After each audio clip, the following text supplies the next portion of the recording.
The opinions expressed in the following program are not necessarily those of Eastlink TV, its sponsors, or partners.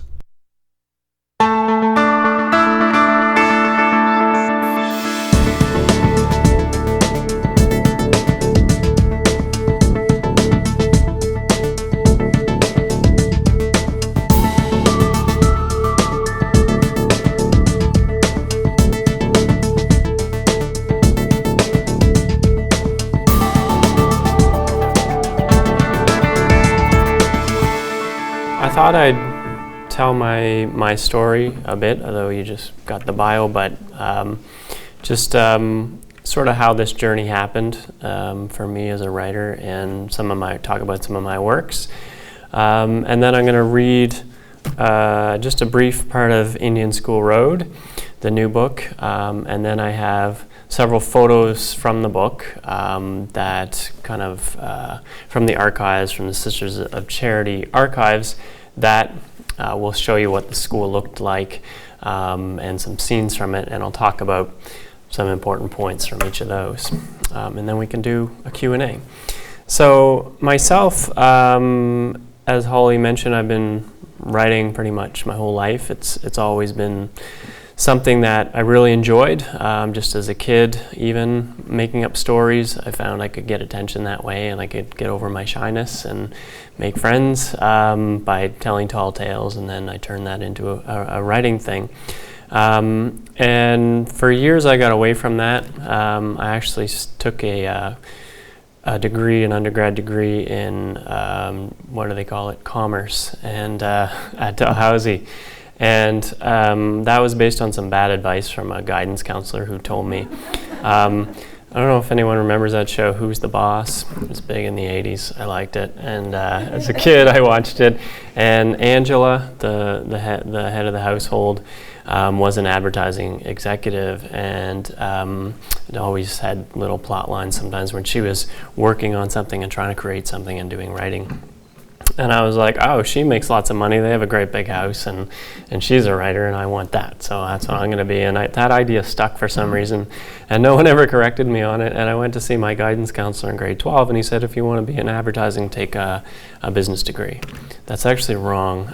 If you want to be a writer in advertising, you should take perhaps a communications degree or maybe even public relations. But instead I took marketing, and it took me a while to figure out I was in the wrong degree on so many levels, but I stuck it out because I'm stubborn, and what I was able to do was specialize in communications within marketing, so I focused as much as possible on advertising and promoting, which for me was just a vehicle of storytelling.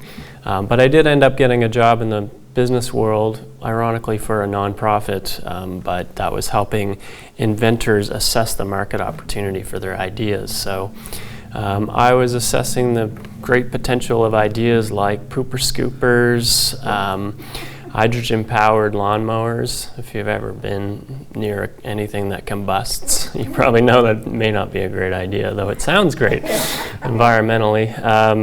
And interestingly, probably the most famous product I did was a test market for what became the BlackBerry. We were in Waterloo, right across from RIM. And when the prototype was handed to me, and I was like, what a terrible idea. Nobody's going to want to have their email on them all the time, because then you can never escape your work. I was really wrong, and this is why I was so bad at this field. But fortunately, it wasn't just up to me. I was asking other people what they thought of it, people who might actually use the thing, and it tested off the charts. And we all know the rise and fall that happened to that product since, but it certainly changed the world in a sense. But I really realized when that happened, and other products as well, that I was kind of on the wrong side, because I didn't want to be pumping out more products. It wasn't me. I had this environmental consciousness from way back, and it was getting stronger, and I really felt like I was violating my own principles in what I was doing. And so I ended up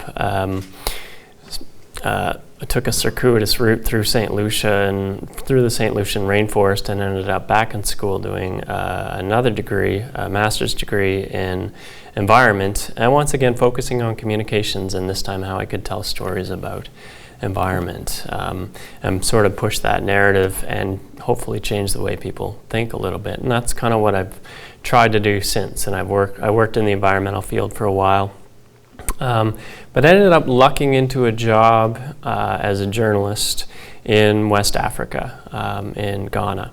And the way that happened was via Finland. I like circuitous routes, and I married a Finn, and we spent a summer in a cottage in the woods of Finland, and I worked on a novel that became my first novel, Drive-By Saviors. And it was about an Indonesian refugee. I had lived in Indonesia for a while during grad school. But I also met a man there named Francis Akoto, and he worked for a company called Nokia that makes cell phones and similar products, and he was from Ghana, and he ran in his spare time this website called Ghana Web, which had all the news of the day every day from Ghana for all the many, many Ghanaian expats out working and sending money home. That's actually the biggest chunk of Ghana's economy, by the way, is what's called remittance payments from expats. So he said, well, I know pretty much every editor and producer in the country, and if you want to give me your resume, I know you're a writer, and I'll send it around. And that's what he did. And one of them wanted to meet me, and my wife and I were planning to go spend 6 months there anyway. And so one of the editors met with me and hired me, and I ended up working full-time as the development correspondent, which I've always thought of as my full-time job as the idiot abroad. I just kind of went around and said, what's up here? I don't know anything about it. And people told me their stories, and I learned all about the reforms in the justice system, new highway projects, changes in agriculture, the way that people valued, say, a cash crop like cocoa versus sustenance agriculture, growing their own food. All kinds of wildlife parks and how that impacted traditional hunters versus the environment. So it was a fascinating learning experience where I got to go around and write long, in-depth articles, some of which I saved and ended up using when I got home with publications here. So that was kind of my path into journalism, very circuitous again. But when I came back to Nova Scotia, my home, I sort of put up my shingle and said I'm a freelance journalist. Ended up writing a column for The Coast, which is Halifax's weekly independent, for 5 years, called Sustainable City. And that led to my second book. Nimbus Publishing came to me and said, hey, your column's great. Do you want to do an environmental book? And we came up with what was Eco Innovators, which was profiles of 35 different people in the region who are farmers, fishers, activists, artists, people from all walks of life, who in some way have come up with some innovation, new way of doing things to green the economy, to do business in a way that is more sustainable, not less sustainable. That isn't just about pumping new products on the market so more people will buy more things, but reshaping the way we do business and the way we interact with one another. So that's what that book was about. And for me, that was a great opportunity to write something positive. I was so used to harping on all the things wrong with the world in this column, which was an opinion column and a chance to be critical and point out the problems going on at, say, City Hall, Government House, with the Harper government, wherever I found it, which was all over the place in our culture. But this was a chance to show that there's also great stuff happening, really positive stuff in pockets, and that it's developing more and more into a movement of change in the environment. So I got a chance to write about that. Interestingly, when I was pitching ideas back and forth with Nimbus on what environmental book exactly we would do, I was at a point where we couldn't quite seem to agree on anything, and so I said, by the way, there's one book about the Shubenacadie Indian Residential School that was by a survivor. It's a great book. It's both a memoir and her interviews with other survivors. But there's no book that I know of that explores the whole issue of how the school came to be, who was behind it, and its kind of history and rise and fall and what has happened since. And wouldn't that be a great book? And after Eco Innovators did pretty well and won some awards, they came back and said, yeah, that would be a good book, that other one you mentioned, and so let's do it. So I was very happy to get that chance. Nimbus and pretty much anyone I've ever talked to about the book sort of asked the poignant and important question, and a question we didn't used to ask, but I'm glad we do now, which is, should a white person be writing this book? Can you defend that position, that you should be the author of this book? And I put a lot of thought into it and did some research as well, and what I came up with was yes, because it's not only a Mi'kmaq story or a Maliseet story, it's also the story of the history of colonialism in Canada and the history of European Canadians and what we did and the history that we lived. So I think it does a disservice to leave that to only one group of people. It's all our story, and there's all kinds of perspectives on it. And the piece of the book I'm going to read you sort of speaks to that and explains it more eloquently than I can do on the fly, so I think I'll just read it. And it's just from the introduction of the book. And this is called Unsettling. Here is what I found first, a recurring nightmare. Me wandering the black and white halls of the old building as seen only in photographs. Pristine but steeped in an old rotten stench. The facts playing hide and seek within the walls. Finding only a sense of lurking, dishonest evil. What fool's mission was this? What right did I have to come here? Dorothy Moore lived here as a girl. Sister Dorothy Moore, she's now called. A well-known Mi'kmaq elder who once said to a luncheon at St. Mary's University that white people owe First Nations people an explanation for residential schools. Now, a couple decades after she said it, most of the creators of the system and its schools are dead or very, very old. But I'm alive and fairly young. I have questions about residential schools, particularly the one that ran in my home province of Nova Scotia. The big one is, what the hell were we thinking? In her probing book, Unsettling the Settler Within, Paulette Regan wonders why, with all the talk of Aboriginal people's need for healing, aren't more of us looking at, quote, what it means to be a colonizer and our own need to heal and decolonize. European Canadians committed what John S. Malloy, a Canadian studies professor at Trent University, calls a national crime in his book of the same name. He quotes a residential school survivor who told researchers in 1966, "This is not my story, but yours." Malloy adds, "It is our history, our shaping of the new world." For white writers to solely treat residential schools as someone else's story is to miss the chance to learn about ourselves, to live in a society better able to deal justly with the Aboriginal peoples of this land. We tried to erase hundreds of cultures across the country. To open ourselves to that history is to feel crippling guilt and daunting responsibility, and maybe that's why we avoid it, or why we treat the residential school system as if it's only in the past, ignoring its living legacy and the ongoing divide between Euro-Canadian and Aboriginal cultures.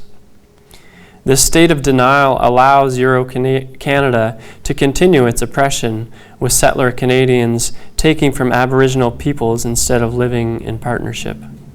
I am writing this book in the hopes of better understanding the crimes of Euro-Canadians committed and are committing against the First Nations of the Maritime region, and to push myself to be a better ally in the struggle against oppression by white society.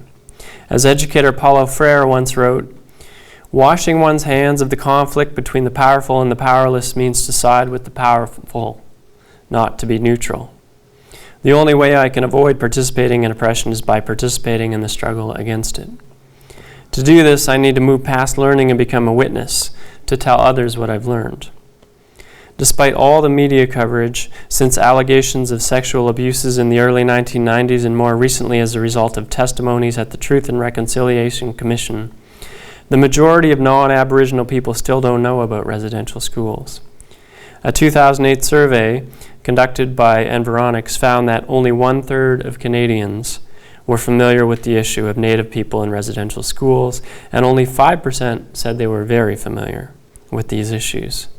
More than 1/3 had heard about physical and sexual abuse, but just 20% realized that children had been separated from their families. And only 10% knew that these children weren't allowed to speak their mother tongues. This is a quote. "We still know very little about this period of history or about the reasons why residential schools had such a lasting impact on Aboriginal people."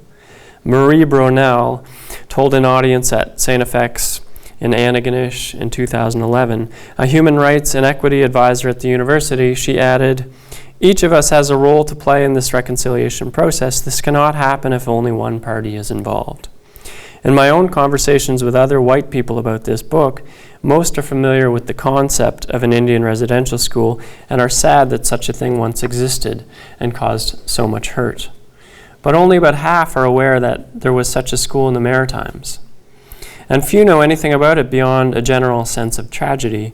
A few shake their heads and tell me what they think needs to happen now with Aboriginal peoples. Unaware that they are doing exactly what our ancestors did. They are trying to fix what was called the Indian problem. As Paulette Regan wrote, "There is no Indian problem. There never was. What we have here is a settler problem, a deep-seated belief that one culture is better than the other. Only from the place of cultural arrogance can we proclaim solutions for another people's problems, problems defined and created by that same arrogance. Too often we hear and tolerate criticisms of the Mi'kmaq for failing to get with the times or stop whining. In other words, assimilate into our ways, forget their history, tradition, and culture, give up who they are and become us instead. The inherent assumption is that we are better. To root out that arrogant seed, we need to look more closely at our own history, which includes the Shubenacadie Indian Residential School. I'm not Mi'kmaq or Maliseet or Passamaquoddy, and the experience of surviving the school is not my story. This book is my attempt to better understand what happened and convey it to you, based mostly on existing testimony from many different sources. I hope it is an honest version, based on the facts as best as I can find and interpret into story. If European Canadians don't know these stories, we will continue to treat the First Nations peoples and cultures of this region as inferior, and with the assumption that they need to adapt to the now predominant Euro-Canadian culture. This would be the continuation of a tragedy. I hope this book will contribute knowledge and perspective to help light a path of respect for the first cultures of this land. So that's why I wrote it. Thanks.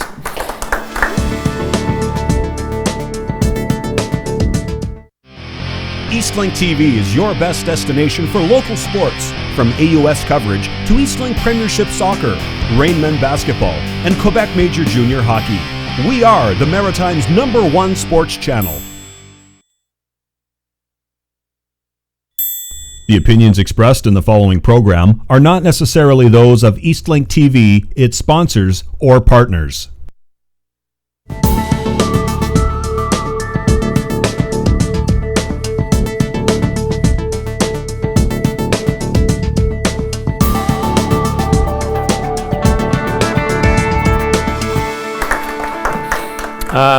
So I have numerous pictures from the school, and I'm just going to kind of talk a bit about each one of them. And these are mostly some are from the Ottawa archives, and some are from the Sisters of Charity. And the Sisters of Charity were, the vast majority of the teachers at the school were Sisters of Charity. So this is a congregation of nuns based out of Mount St. Vincent University in Halifax. I'll talk a bit more about them in a bit. But this is just the original schematics from the school. And you can see at the bottom there's the Shubenacadie River. And there was quite a lot of debate about where the school would be. And Truro was considered a front runner for a while. Ended up in Shubenacadie. The main reason it was put there was that the whole founding of the school was very much tied up in the concept of centralization, which was that there were First Nations in especially Nova Scotia and New Brunswick living scattered across reserves all over, just as there are today. But Indian Affairs in Ottawa had this obsession with reducing the number of reserves and creating what they considered deluxe reserves, just big ones, and putting everyone in the same reserve because it would be easier to manage them that way. That was the idea. So rather than have 19 different Indian agents responsible for 19 different areas, you would have them all in just one or two. And so they tried for decades to make this happen, and the school was one way to get more people to move to the Shubenacadie Reserve, as it was called at the time. And so that is what ultimately happened. Was the school was built in 1930 near the Shubenacadie River up on a hill, and some parents did in fact move to that reserve just to be closer to their children. Didn't mean they got to see them on any kind of regular basis, but they knew at least they were nearby, a few miles away. So it did work to some extent, but the centralization plan never really worked out. At one point they fired all their agents and hired 2 agents and tried to force people to go, but the First Nations people in the reserves resisted this plan, and they ended up having to hire everybody back. And this is the blueprints for the actual school. There's lots of interest, but one thing I really want to point out is down in the bottom right-hand corner, there's the boys' dormitory, and the girls' dormitory is at the opposite end. So this was, everything in the school was segregated by gender, and this was a real, one of the many shocks that the children experienced when they went there was that siblings, brothers and sisters were split up. And for years they weren't able to talk to each other at all. They weren't allowed to converse. They sat at opposite ends of the dining hall. They sat at opposite ends of the classrooms if they were in the same class together. And this was a concept that was common in all kinds of schools at the time, but it was totally new to Mi'kmaq culture, for example. So it was a real shock. And at the recent Truth and Reconciliation Commission sessions that were held across the Maritimes, several of the survivors talked about how, oh, this is my sister and this is the first time I'm hearing her story, because they went in close and they came out not close, not even knowing each other, and some lost touch, some became friends again, but never talked about what happened at Shubenacadie. It was a very much taboo subject for most of the survivors for many years. And this is a photograph of the actual school building. It was designed to hold 125 students, but through most of its life it accommodated 175 or so. So it was always very overcrowded, as were all the residential schools across the country. This was quite common, and that's one of the reasons why disease ran so rampant at these schools. And Shubenacadie was one of the last schools built. By 1930, actually, the system in general was in a bit of disrepute. Some reports had come out and hit the media. Out west, the children prior to that point had been, half of them who went to the schools died, either in the schools or soon after leaving, of tuberculosis and other infectious illnesses. So by the time Shubenacadie came along, there were requirements of proper ventilation and some improvements that have made.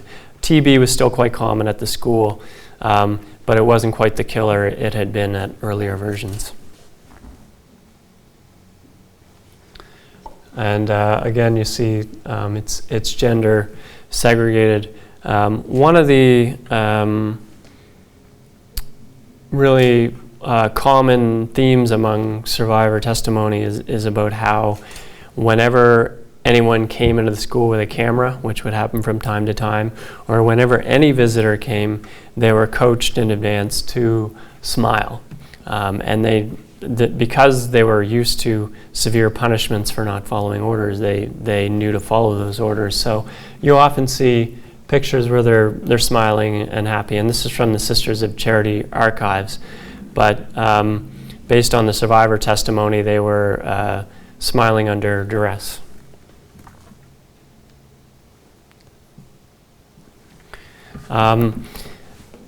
The interactions that did happen between the sexes were very much coached in a European-Canadian concept of gender roles, which were not held in Mi'kmaq culture at the time. And so, in essence, they were training the girls to be housewives and the boys to be farmers and providers. The choice of farming was very tactical, I guess. And in fact, it was another kind of national obsession that, okay, if we can teach the Indians to be farmers, then they won't be running wild anymore. They'll become civilized. That was the idea. Because farming was the civilized way to get food, not hunting.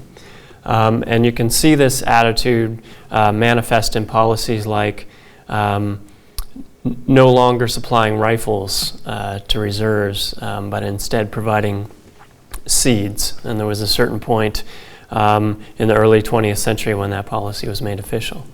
And the schools themselves were not just places of learning. In fact, there wasn't a whole lot of learning going on. They were functioning farms. And the reason behind that was A, so that they could make money selling produce to help fund the schools because the Indian Affairs was chronically underfunded, and B, to teach the boys to be farmers and to be more Canadian in that sense.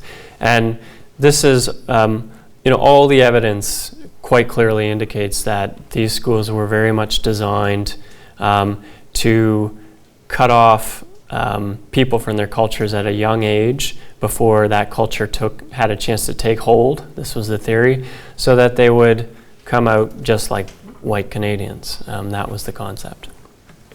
It didn't work, obviously. Was the Shubenacadie Residential School, was that the only residential school? It was the only residential school in the Maritimes, yeah.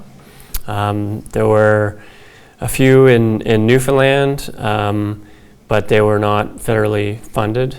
They predated Newfoundland being part of Canada, and which is interesting because they have not been included in the national settlement that was reached with survivors. So the Newfoundland survivors and Labrador survivors are still fighting that fight.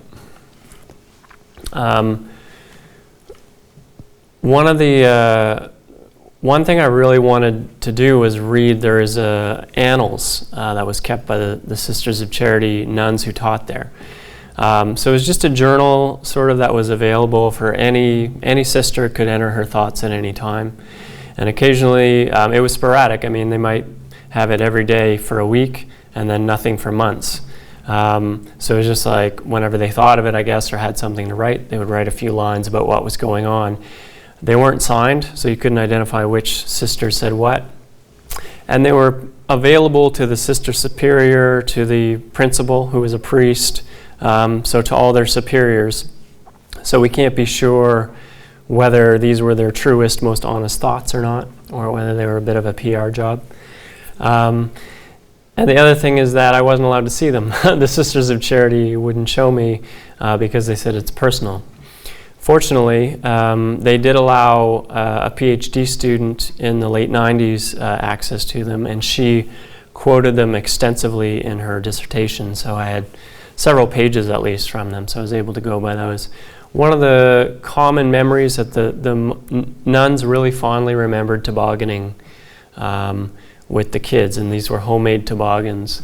The nuns were taught, and this was written in text for them, and it was emphasized they were not supposed to befriend the children. They were there to discipline them and teach them by rote, and not to be their friends. So it's interesting that they did seem to take some delight in playing with the kids. And the kids often have very fond memories, the survivors that is, have fond memories of tobogganing. They may not talk necessarily about doing that with nuns as a fun thing, but just in general, remembering tobogganing as something fun. So there was some recreation, although it was pretty limited. Another interesting thing about those annals is they talked a lot about, quote, Indian culture and helping the kids embrace their Indian culture. But it's very interesting that even though the purpose of the school was to teach them to be more white, they would make some kind of effort, however half-assed, to try and embrace what they thought of as Indian culture. In the early 40s, it was somebody figured out that the red dirt around Shubenacadie made really good clay, and they started a pottery program. And it was one thing about the schools you get a sense of is because they were so horribly underfunded. And obviously we know now these schools never should have happened, but if you were going to make such a school, you should at least fund it, you would think, to the point that it can function. But, there were food shortages, there were all kinds of problems because of the funding situation. So as a result, the principals and the nuns who ran these, whatever their faults, they were incredibly resourceful at figuring things out. So they used homemade pottery wheels, and I detail this a lot in the book of how they sort of figured out how to make this a go. But they ran a pottery program for a number of years. And again, this is one of the few fond memories a lot of survivors have from this era. And the sisters managed to get themselves, a couple of them, into a training program to become certified pottery instructors.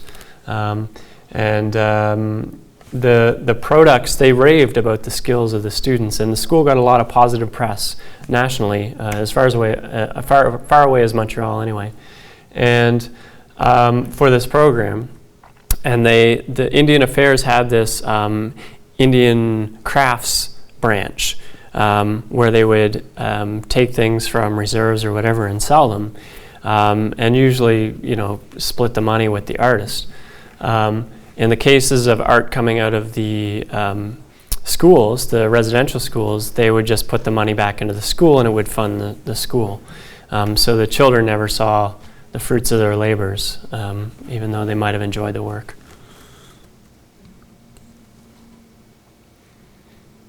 And this is an article from Montreal Gazette, I believe.